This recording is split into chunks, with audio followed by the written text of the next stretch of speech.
Le sujet qui nous passionne énormément, c'est vraiment la notion de préservation et de conservation. C'est comment est-ce qu'on fait pousser des espèces qui aujourd'hui disparaissent et qu'on leur recrée des cadres pour qu'elles puissent vivre. Là, du coup, c'est Biopod 1 qui est né en septembre 2022, donc il a un peu plus d'1 an, qui fait 11 mètres de long, il va faire 6 mètres de large et 5 mètres de haut.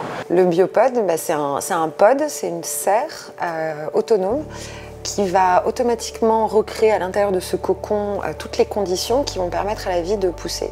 Donc on va se focaliser ici sur des plantes et donc cette bulle se gonfle d'elle-même et va adapter la lumière, la température, l'humidité pour recréer les conditions idéales. On peut recréer n'importe quel type de climat et on a développé des systèmes de culture qui vont s'adapter aux différents types de plantes. Donc par exemple, on va faire des climats tropicaux et on va travailler sur des plantes qui poussent plutôt dans la jungle. On a fait de la vanille par exemple.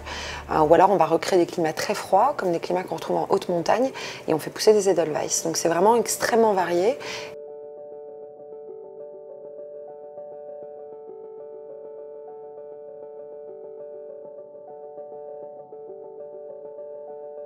Moi, je lisais énormément de science-fiction, j'étais fascinée par la vie sur d'autres planètes, des petits dessins, des croquis, d'imaginer des bulles dans lesquelles on pourrait faire pousser de la vie. Donc tout ça, c'est le rêve d'enfant qui est alimenté par des dessins animés, par des films, par plein de choses. Et puis à un moment, il y a le constat d'un besoin sur Terre, d'un nouveau système de culture, puisque l'agriculture qu'on a aujourd'hui n'est plus suffisante pour permettre de subvenir aux besoins dans le monde. Et donc voilà, c'est un mélange des deux. Comment à la fois, en fait, on va développer des nouveaux systèmes sur Terre et en parallèle, comme l'exploration spatiale repart, comment elle est une source d'inspiration pour développer des systèmes pour la Terre. Je pense que le sujet qui nous passionne énormément, c'est vraiment la notion de préservation et de conservation.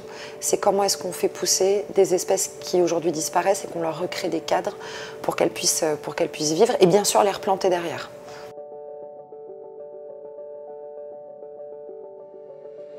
Dans un premier temps, c'est déjà d'amener du vivant, autre que les humains, donc vraiment d'amener du vivant, et nous on travaille beaucoup sur la plante, de comprendre comment la plante elle réagit à un univers où il n'y a pas de gravité et il y a plus de radiation solaire.